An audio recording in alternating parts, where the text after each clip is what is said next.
வணக்கம் நண்பர்களே. ஆரோக்கியமான வாழ்க்கைக்குரிய வாழ்வியல் முறை பகுதி 64. உங்கள் உறுப்புக்கள் எந்த உங்கள் செயல்களில் விரும்புகிறது? இதுதாங்க இன்னைக்கு டாபிக். ஒவ்வொரு உறுப்பும் ஒவ்வொரு செயலை விரும்புகிறது. அந்த செயலை செய்தால் அந்த உறுப்புக்கள் சந்தோஷமாகவும் ஹாப்பியாகவும் மகிழ்ச்சியாகவும் தன்னுடைய வேலையை செய்யுது. அதையத்தான் அந்த உறுப்புக்கள் விரும்புகிறது. அப்போ ஒவ்வொரு உறுப்பும் சில செயல்களால் தன்னை புதுப்பித்து கொள்ளும். அப்படி புதுப்பித்து கொள்றதுனால உறுப்புக்கள் பலமடையும். உறுப்புக்கள் ஒவ்வொன்றும் தனித்தனியாக பலமடைகிறதுனால ஓவராலாக பாடி சிஸ்டம், நம்ம பயாலஜிக்கல் சிஸ்டமே ஒரு நல்ல நிலைக்கு இருக்கும். இப்படி தொடர்ந்து நம்ம உறுப்புக்கள் விருப்பப்பட்ட விஷயங்களையே நம்ம உடல் செய்யும்போது அது நம்மளுடைய லாங் டேர்ம் வாழ்க்கை பயணத்துக்கு ஆரோக்கியமான வாழ்க்கை பயணமாக அது அமையும். அந்த ஆரோக்கியமாக அமையக்கூடிய அந்த வாழ்க்கை பயணம் 80, 90, 120 வயசு வரைக்கும் போயிட்டுருக்கும். இந்த ஆரோக்கியமான வாழ்க்கைக்குரிய வாழ்வியல் பகுதியில் உறுப்புக்களை விருப்பத்தை தான் நம்ம பார்க்குறோம். அந்த உறுப்புக்களின் விருப்பங்கள் என்னென்னு நம்ம நிறைவேற்ற ஆரம்பித்தோம்னா அது நம்ம சாதாரண செயல்கள் மூலமாக நம்ம நிறைவேற்றலாம். அப்படி நிறைவேற்ற ஆரம்பிக்க தான் அது நமக்கு பலனை கொடுத்து அதுதான் நம்மளுடைய லைஃப்பை லாங்விட்டியை அது ஒரு ஆரோக்கியமான பயணமாக வச்சுருக்கும். நீங்கள் இதயத்தில் எடுத்துக்கலாம். இதயம் எதை விரும்புது தெரியுங்களா? நடை பயணங்களை அதிகமாக விரும்புது. உடல் அசைவுகளையும் நடை பயணங்களையும் இதயம் அதிகமாக விரும்புது. அப்படி இதயம் அதிகமாக விரும்பக்கூடிய நடை பயணத்தையும் உடல் அசைவுகளையும் அதிகமாக செய்யும்போது இதயம் பலமாகுது. இதயம் ஒரு விருப்பமான விஷயத்தை நோக்கி போகுது. அதுவே ஆயுளை அதிகப்படுத்துது. அதுவே ஆரோக்கியத்துக்கு அடிப்படையாகுது.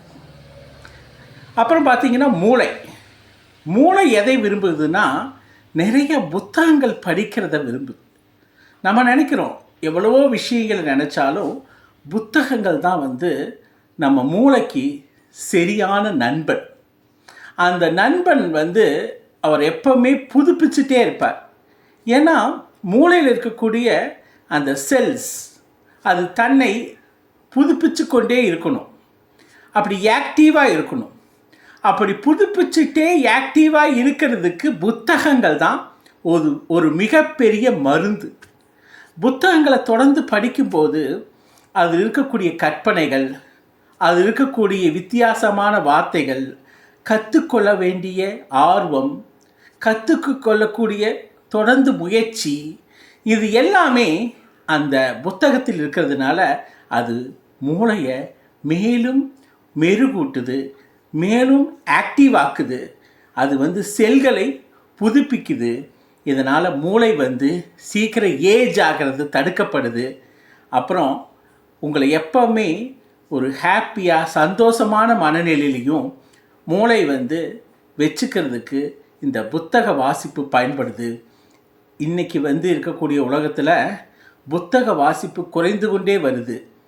அந்த காலத்தில் புத்தக வாசிப்பு அதிகமாக இருந்ததுனால நிறைய பேர் பார்த்திங்கன்னா 80, 90, 100 வயசில் கூட புத்தகம் வாசிப்பாங்க. அந்த புத்தகம் வாசிக்கிற பழக்கத்தினால அவங்களுடைய சீக்கிரம் ஏஜ் ஆகாமல் அல்சீமர் போன்ற வியாதிகள் வராமல் தடுக்கப்படும். அதே அவங்கள ரொம்ப வருஷமாக வாழ வைக்கும். அடுத்தது பார்த்திங்கன்னா ரத்தம்.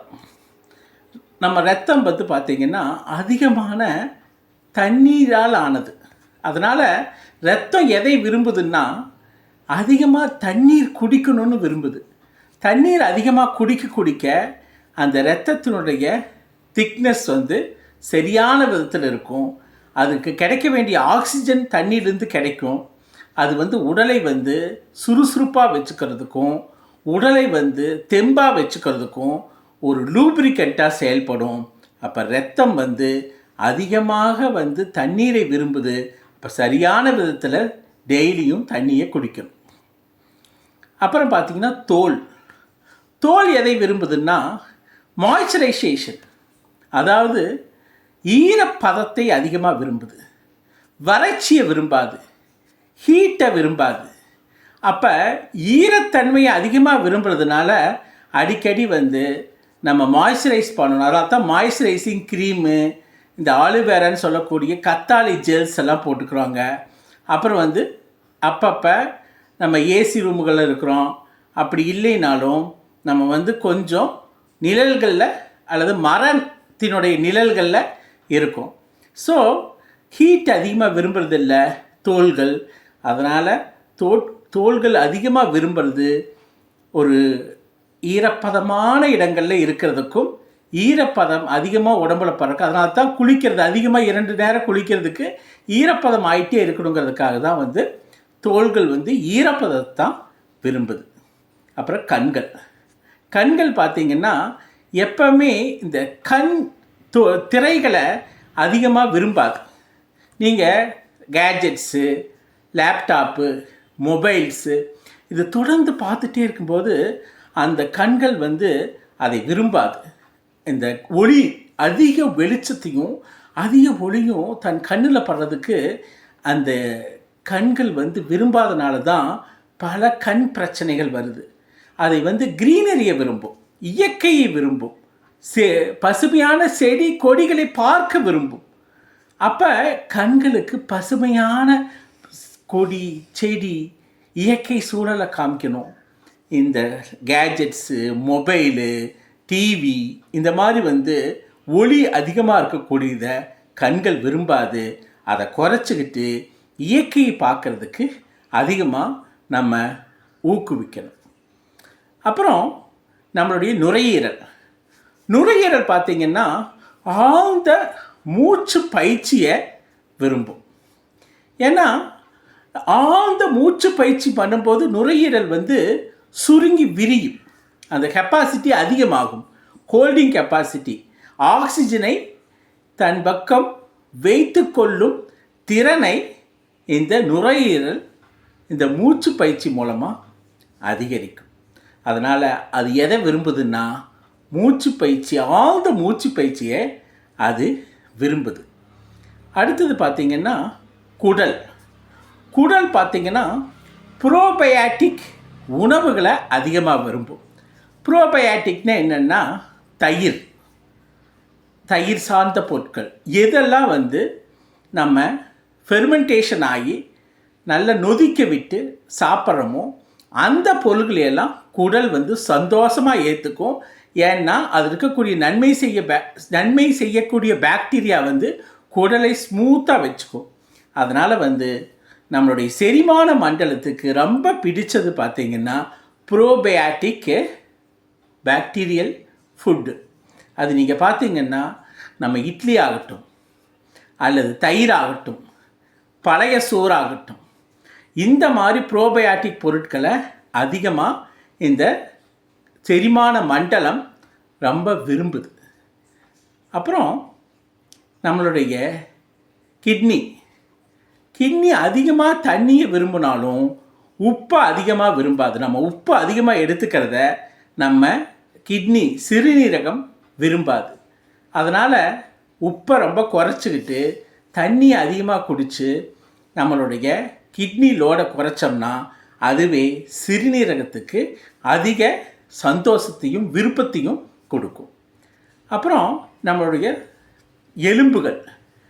எலும்புகள் பார்த்திங்கன்னா நல்லா வந்து வலிமையான பொருட்களை தூக்கிறதும், நம்ம வெயிட் லிஃப்டிங்கு, வலிமையான பொருட்களை தூக்கிறதும், வெயிட் லிஃப்டிங்கு அந்த மாதிரி வேலைகளையும், அந்த மாதிரி ஒரு எக்ஸசைஸ் ஒர்க் அவுட்ஸ் எல்லாம் வந்து பண்ணுறதுக்கு எலும்புகள் ரொம்ப விரும்புது.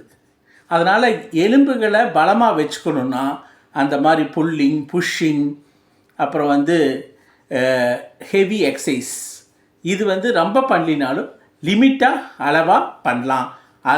அப்புறம் பார்த்திங்கன்னா நோய் எதிர்ப்பு மண்டலம், நம்ம உடம்பில் இருக்கக்கூடிய நோய் எதிர்ப்பு மண்டலம் எதை விரும்புதுன்னா நல்ல தூக்கத்தை விரும்புது. நல்லா தூங்கி எழுந்திரிச்சா நோய் எதிர்ப்பு மண்டலம் நல்லா ஸ்ட்ராங்காக இருக்கும். அப்படி ஸ்ட்ராங்காக இருக்கிறதுனால எந்த வியாதி வந்தாலும் அந்த நோய் எதிர்ப்பு மண்டலமானது அதை டேக்கிள் பண்ணுறதுக்கு, அதை எதிர்த்து போராடுறதுக்கு தயாராக இருக்கும்.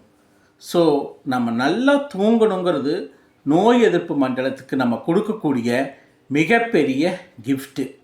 ஸோ அப்படி கொடுத்தா தான் எந்த நோய் வந்தாலும் சீக்கிரம் க்யூர் ஆகும்.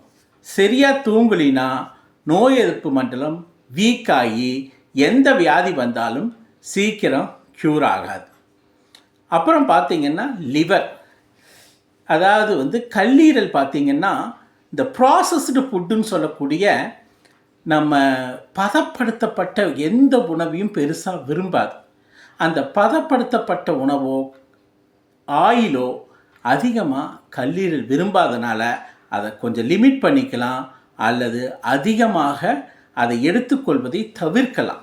அப்படி பண்ணும்போது கல்லீரல் அதைத்தான் விரும்புது, அது சந்தோஷமாக ஃபங்க்ஷன் ஆகும். அப்புறம் டீத், பற்கள். பற்கள் ஃப்ளோஷிங் அப்படின்னு சொல்லுவாங்க. அதாவது இடுக்குகளில், பல்லு கார்னரில் இடுக்குகளில் இருக்கக்கூடிய வேஸ்ட்டு எல்லாம் அந்த ஒரு நூலோ அல்லது குச்சி வச்சோ ரிமூவ் பண்ணி க்ளீனாக வச்சுருக்கிறத பற்கள் ரொம்ப விரும்புது.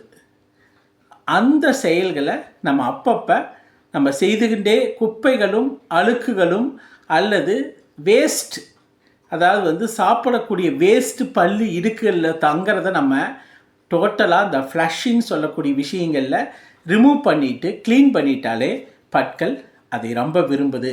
அப்படி பண்ணுனா பாக்டீரியல் டெவலப்மெண்ட் அதில் இருக்காது, பற்கள் சுத்தமாகவும் இருக்கும், இந்த பற்கள் சீக்கிரமாக டீகே ஆகாமல் இருக்கும்.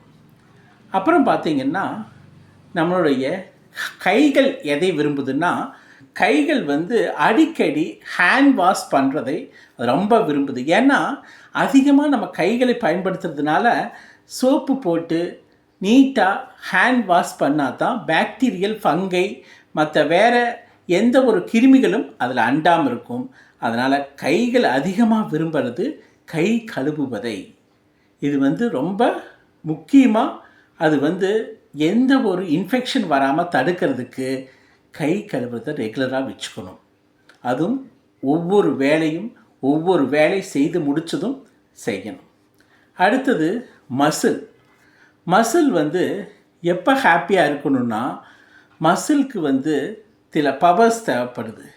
என்ன பவர்னால், நீங்கள் எவ்வளவு தூரம் மசில்ஸை தூங்கி எழுந்திரிச்சதுக்கப்புறம் ஸ்ட்ரெச்சிங் பண்ணுறீங்களோ, தூங்கி எழுந்ததுக்கப்புறம் ஸ்ட்ரெச்சிங் பண்ணுறீங்களோ, அந்த ஸ்ட்ரெச்சிங்க்கு இந்த மசில் ரொம்ப ஹாப்பியாக சந்தோஷமாக விரும்பும். அதனால் ஒவ்வொரு தடவை தூங்கி எழுந்திக்கும் போதும் ஸ்ட்ரெச்சிங் எக்ஸசைஸ், அதாவது கை காலை நீட்டி செய்யக்கூடிய ஸ்ட்ரெச்சிங்ஸை கரெக்டாக செஞ்சீங்கன்னா அது மசில்ஸுக்கு நல்ல ஒரு ஹாப்பினஸை கொடுக்கும், நல்லா அது வேலை செய்யும்.